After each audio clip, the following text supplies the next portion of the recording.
Warga yang terdampak banjir dan longsor di wilayah Aceh, Sumatera Utara, dan Sumatera Barat mengaku masih kesulitan mendapatkan bantuan pangan. Warga Tapanuli Tengah yang berjalan kaki hingga 4 jam untuk mencari makanan karena desa mereka masih terisolasi. Warga Kecamatan Sitahuis, Tapanuli Tengah yang masih terisolasi terpaksa berjalan kaki ke desa terdekat untuk mencari bantuan. Dengan perlengkapan seadanya tanpa alas kaki, warga melewati puluhan kilometer di jalan yang tertimbun longsor. Warga mengaku desanya masih terisolasi dan sulit mendapat makanan. Logistik yang disalurkan melalui udara belum menjangkau desa-desa di Kecamatan Sitahuis, Tapanuli Tengah. Hal serupa juga dilakukan warga Menanggani, Kecamatan Karangbaru, Kabupaten Aceh Tamiang. Mereka terpaksa berjalan kaki selama 3 jam menuju ibu kota kabupaten guna mendapatkan bantuan. Mereka mengaku sudah seminggu mulai kekurangan makanan dan air bersih lantaran wilayahnya masih terisolasi. Untuk memenuhi kebutuhan warga, Wakapolri bersama Bupati Aceh Tamiang, Armia Fahmi, langsung menuju posko bantuan Kementerian Sosial untuk menyalurkan bantuan berupa bahan pokok. Komjen Dedi mendata kebutuhan yang diperlukan warga terdampak banjir, diantaranya air bersih, air minum, dan pakaian.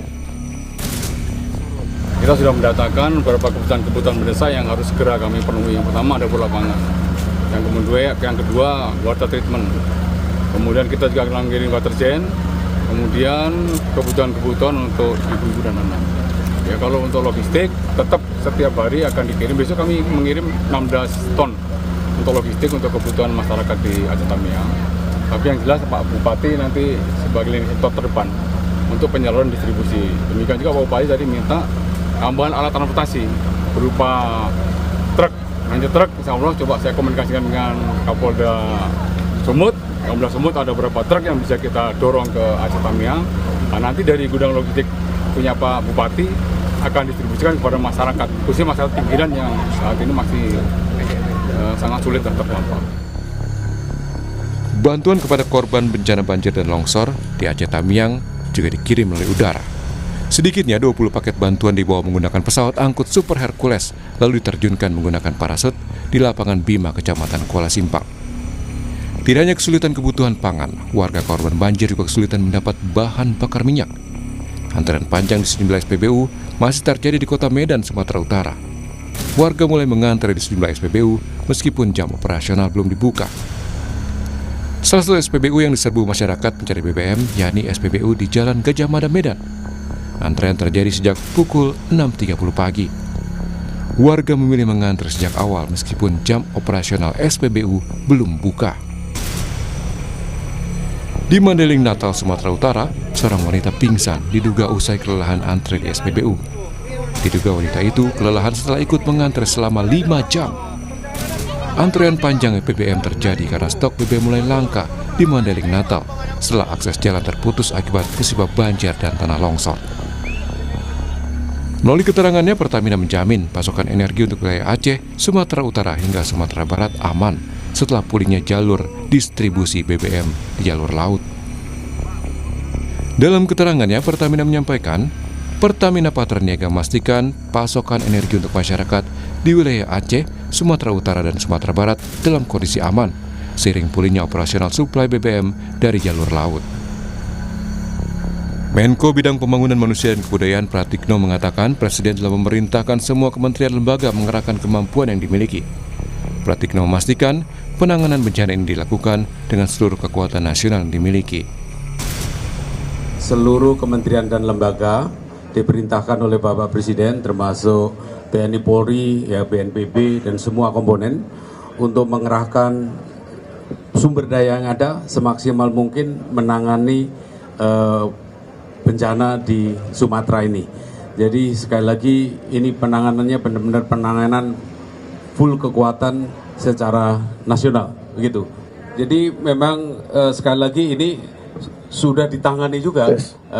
Tim kan pusat kan sudah mengerahkan ke sana. Direktur Eksekutif Amnesty International, Usman Hamid, mendesak pemerintah segera menetapkan bencana banjir dan longsor di Aceh, Sumatera Utara, dan Sumatera Barat sebagai bencana nasional. Yang membuat kami mendesak pemberlakuan keadaan darurat nasional adalah karena bencana itu meskipun terjadi di daerah, bukanlah bencana daerah, melainkan bencana daerah akibat kebijakan nasional.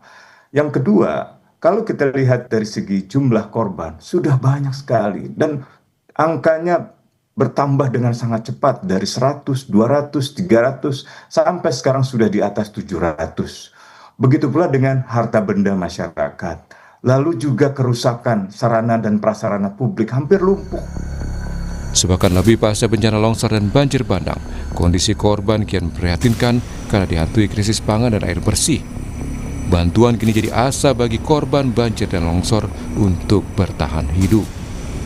Tim Liputan Kompas TV.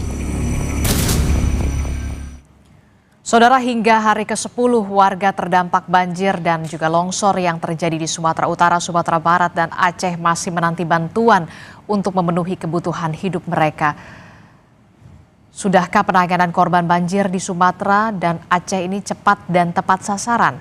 Apa saja yang dibutuhkan dan bagaimana proses penyalurannya? Kita bahas pagi hari ini bersama dengan sejumlah narasumber.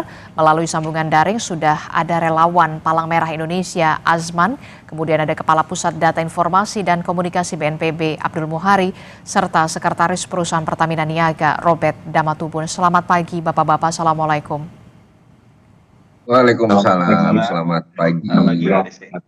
Iya, saya ke Pak Asman dulu selaku relawan dari Palang Merah Indonesia. Saya ke Pak Asman. Pak Asman, bisa diceritakan Pak Asman, Anda saat ini berada di mana dan sampai saat ini kondisi dari warga apa yang paling dibutuhkan saat ini? Soal air bersih, krisis pangan, termasuk juga penyediaan posko kesehatan dan juga obat-obatan bagi kaum rentan seperti lansia, ibu hamil dan juga lansia, seperti apa Pak Asman? Baik, izin sedikit melaporkan bahwasanya saya saat ini berada di wilayah Luksemawe.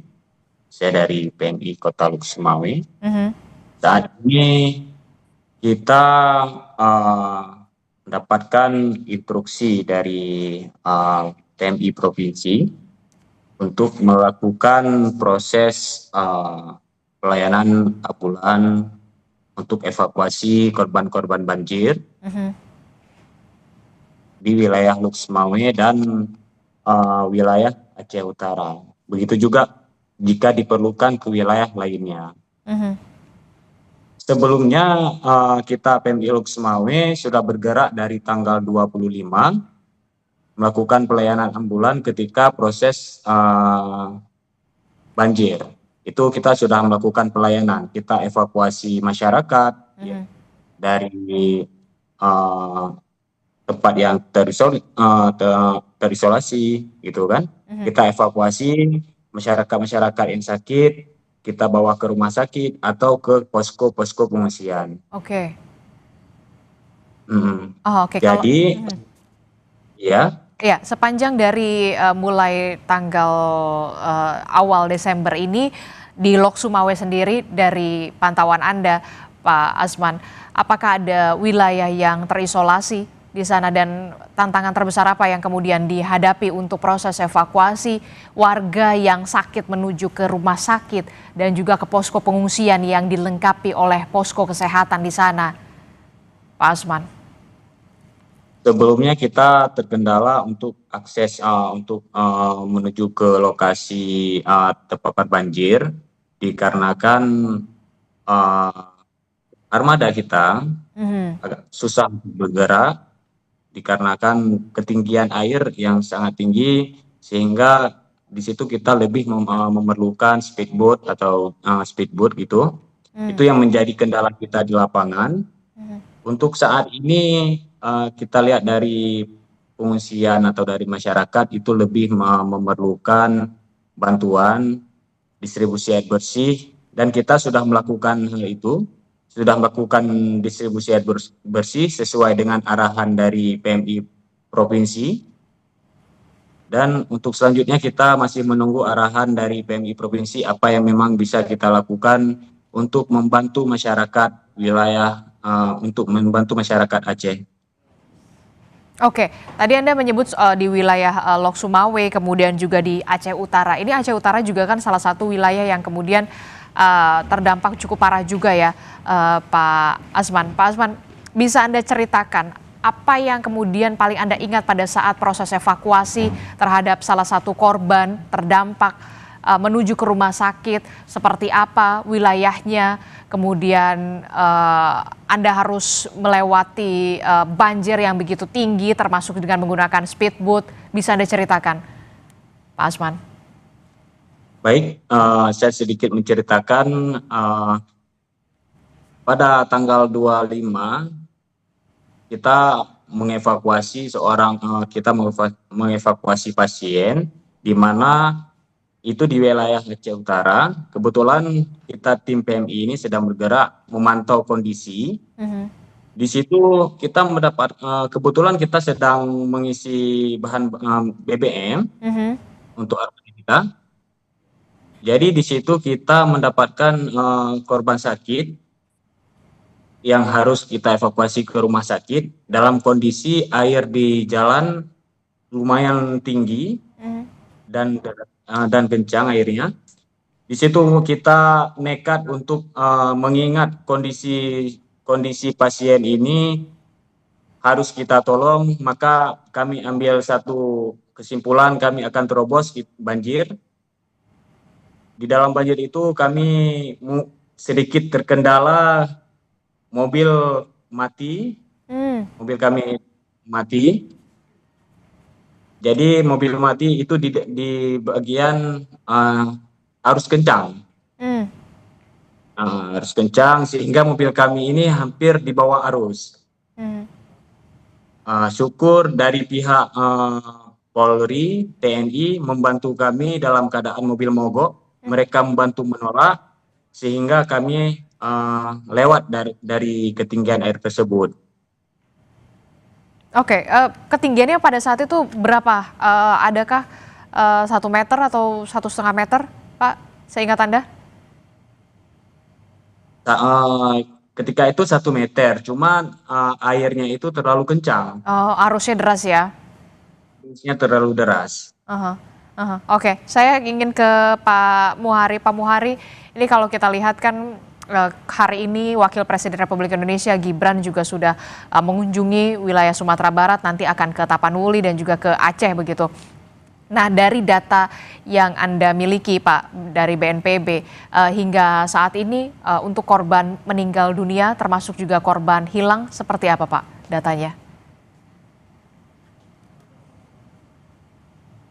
Ya, untuk rekapitulasi data yang kami sudah verifikasi dan validasi per cut off data pukul 16.00 kemarin, itu jumlah korban meninggal dunia sudah di angka 770 dan masih ada sekitar 400-an lainnya yang masih hilang. Memang untuk proses pencarian dan pertolongan untuk menambah, karena ini tim SAR gabungan sudah bekerja lebih dari 7 hari ya Mbak Desti ya, mengalami juga exhausted yang sangat luar biasa karena tantangan medan dan luasnya jangkauan pencarian yang dilakukan. Untuk itu kemarin sejak 2 hari yang lalu kita sudah meminta penebalan anggota TNI yang untuk kita bantukan dalam baik itu menambah ataupun mengganti menggeser personil agar replacement personil di lapangan supaya upaya pencarian ini masih tetap.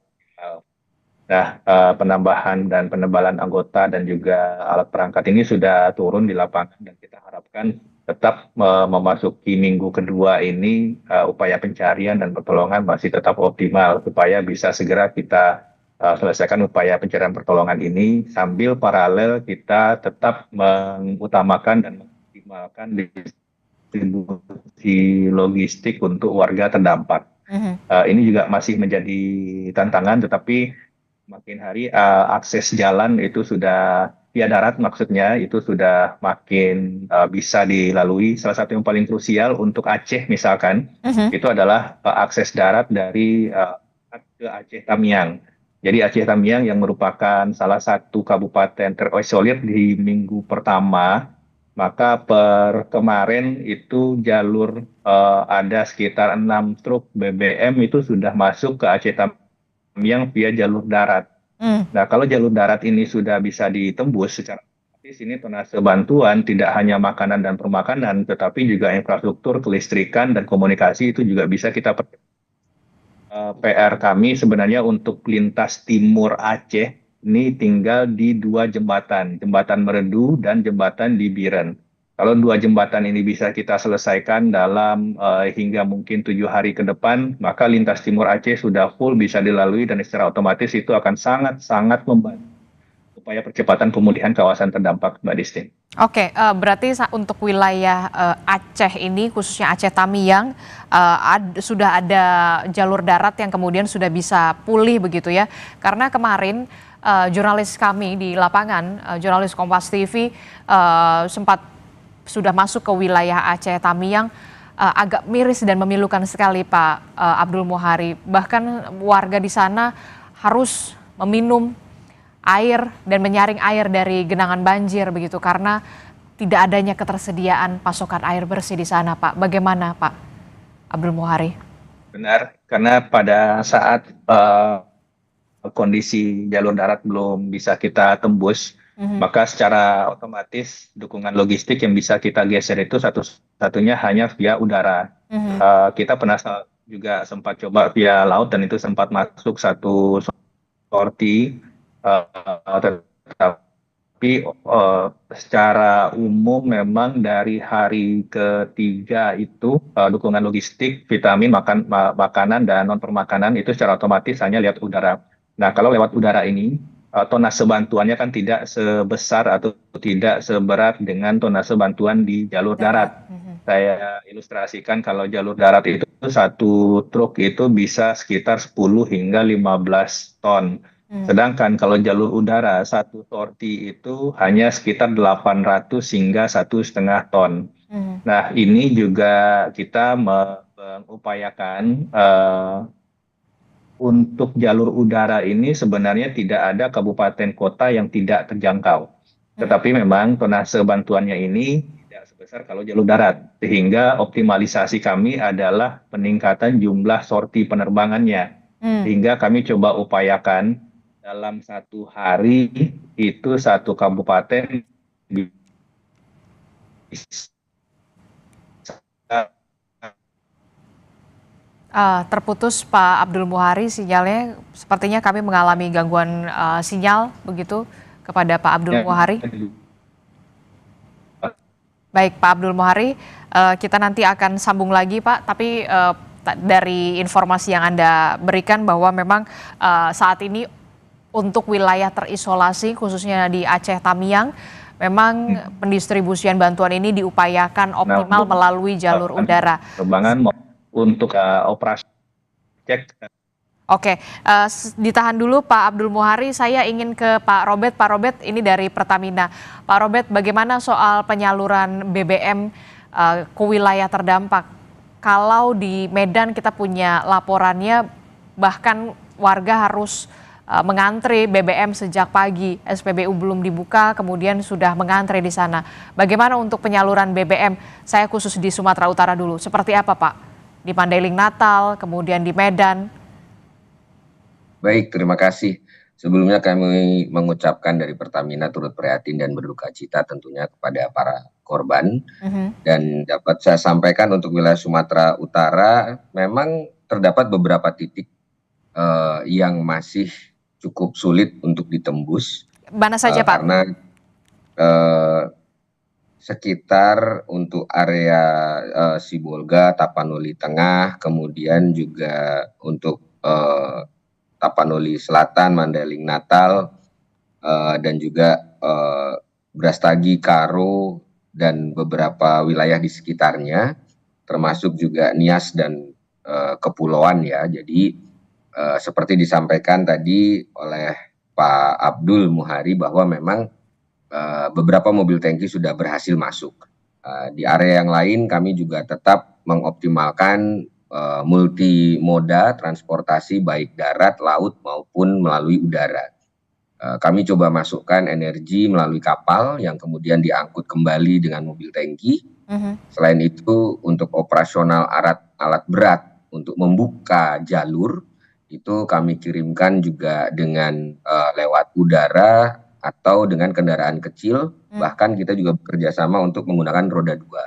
Nah, ini harapannya dapat mempercepat terbukanya jalur sehingga tentunya tidak saja energi yang bisa masuk ke sana, tapi kami juga berharap bahwa bantuan ataupun misalnya dari PMI dan instansi yang lain itu kemudian dapat masuk untuk memberikan pertolongan ataupun bantuan.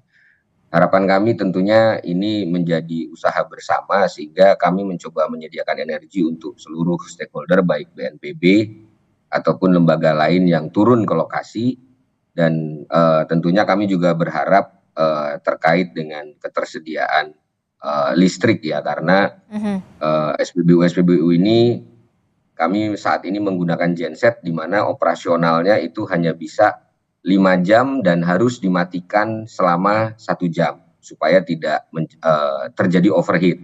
Baru nanti akan beroperasi lagi. Pada prinsipnya ketersediaan BBM dalam jumlah yang cukup.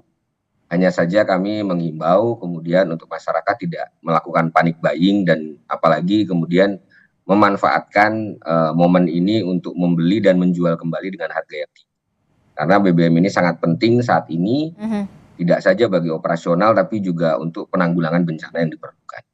Oke, tadi Anda sebutkan beberapa wilayah di Sumatera Utara, ada Sibolga, Tapanuli Tengah, Tapanuli Selatan, Mandailing Natal, kemudian ada Brastagi, ada Karo, Kepulauan Nias. Nah, kalau untuk di Sumatera Barat, penyaluran bantuannya seperti apa, Pak?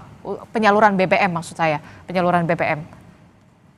Untuk di wilayah Sumatera Barat, alhamdulillah justru lebih kondusif daripada di wilayah Aceh dan Sumatera Utara, sehingga dampak memang terjadi, namun kami masih bisa untuk melakukan supply baik dari sisi BBM ataupun LPG untuk mendukung penanggulangan yang ada di sana. Dan saya pikir untuk Sumatera Barat ini kami juga sudah full effort, semua usaha kami lakukan. Tapi memang tidak se-ekstrim multimoda transportasi untuk energi yang kami lakukan di wilayah Aceh dan Sumatera Utara. Untuk Sumbar saya pikir akan jauh lebih terkondisikan untuk suplai energinya. Oke, Sumbar kondisinya bisa dikatakan lebih baik begitu ya, bisa diakses begitu ya. Nah, kalau untuk Aceh, Pak, Aceh juga kan cukup parah terdampak, banyak akses yang putus, Pak. Bagaimana untuk penyaluran BBM di sana? Bahkan salah satu wilayah sudah berhari-hari ini tidak teraliri listrik, Pak, karena memang gensetnya harus pakai solar dan tidak ada BBM di sana, Pak.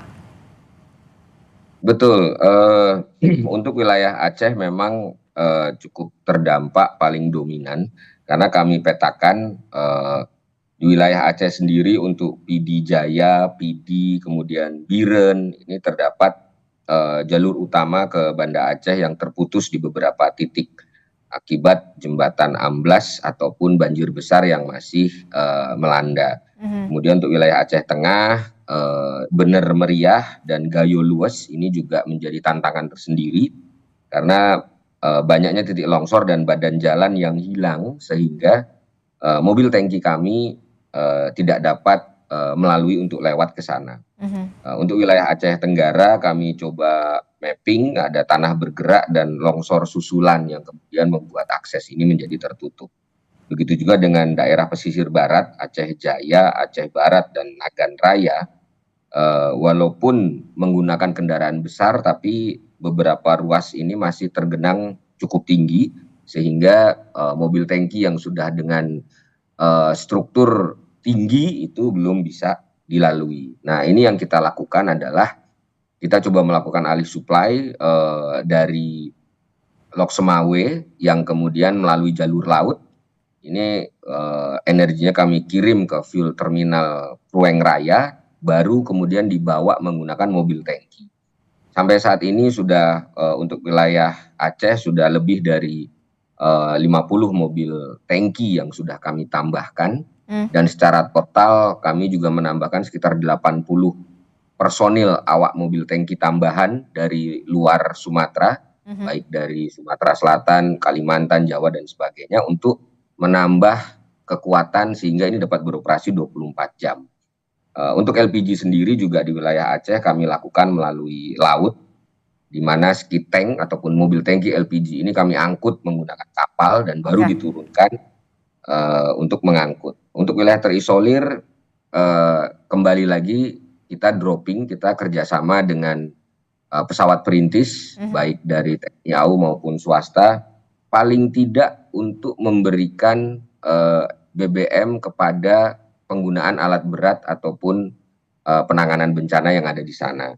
Dan yang terakhir tentunya yang sudah kami lakukan ini adalah relaksasi barcode, di mana sampai tanggal 11 Desember nanti masyarakat tidak perlu menggunakan barcode untuk membeli BBM solar maupun Pertalite. Untuk wilayah Aceh sekitar ada 60 SPBU yang kita operasikan sekitar 24 jam full untuk beroperasi melayani masyarakat dalam pembelian.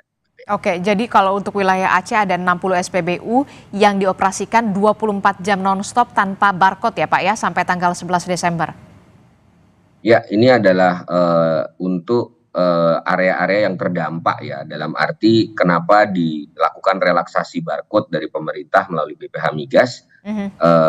Ini dikarenakan akses internet itu terbatas di sana, sehingga tentunya tidak bisa mengakses barcode subsidi tepat, sehingga tentunya untuk membantu juga maka dilakukan relaksasi. Ini dilakukan untuk wilayah-wilayah tertentu dan SPBU-SPBU yang memang tidak terakses internet untuk bisa menggunakan internet dan barcode tersebut. Oke, bagaimana dengan di Sumut? Begitu juga ada relaksasi semacam itu Pak, barcode juga?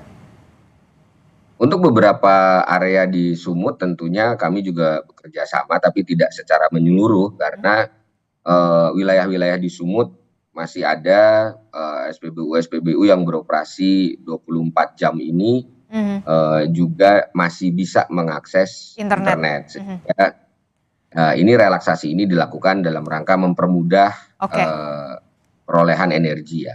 Jadi tidak semua, beberapa saja.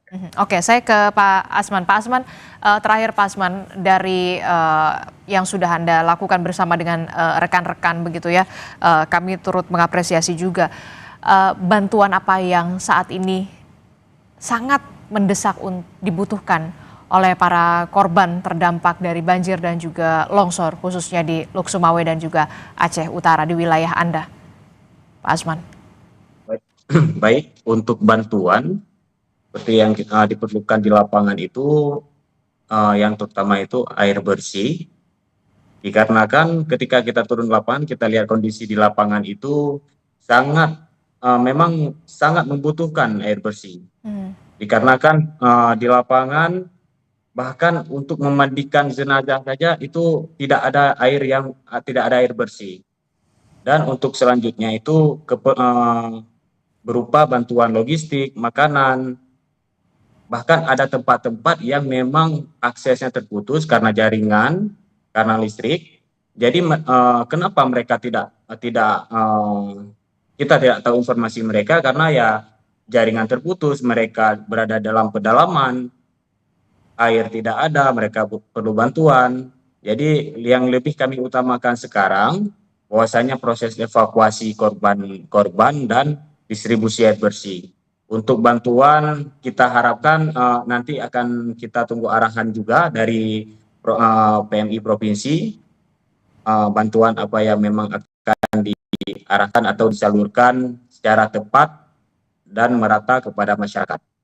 Oke, untuk petugas medis dan juga obat-obatan, karena ini kan udah lebih dari 1 pekan ya Pak Asman ya, dari informasi Anda, apa obat-obatan atau penyakit yang kemudian sudah mulai dirasakan oleh warga, khususnya di posko pengungsian, karena memang minim sekali, sulit sekali air bersih di sana. Bahkan tadi Anda menceritakan untuk memandikan jenazah saja sudah tidak ada air bersih di sana.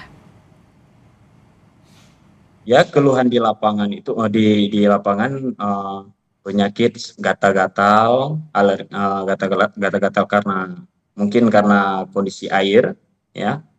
Habis itu lebih ke ada yang demam, makanya kita perlu obat-obatan juga.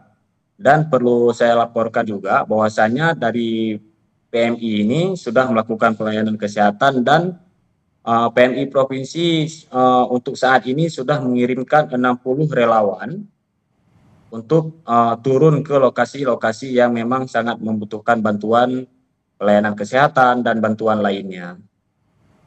Oke, baik. Kita tentu saja berharap pemerintah pusat terus mengupayakan secara optimal bagi wilayah-wilayah yang terdampak dan masih terisolasi di wilayah Aceh, kemudian di Sumatera Utara dan juga Sumatera Barat, khususnya untuk ketersediaan air bersih, bantuan makanan, termasuk juga bantuan lainnya untuk pemulihan akses jalan supaya pendistribusian juga berjalan secara optimal.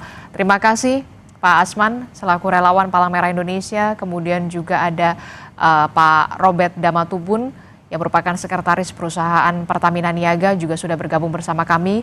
Kemudian sebelumnya ada Kapus Data Informasi dan Komunikasi BNPB Pak Abdul Muhari juga sudah bergabung bersama kami. Sehat selalu Bapak-bapak, selamat bertugas kembali. Assalamualaikum, selamat pagi. Waalaikumsalam.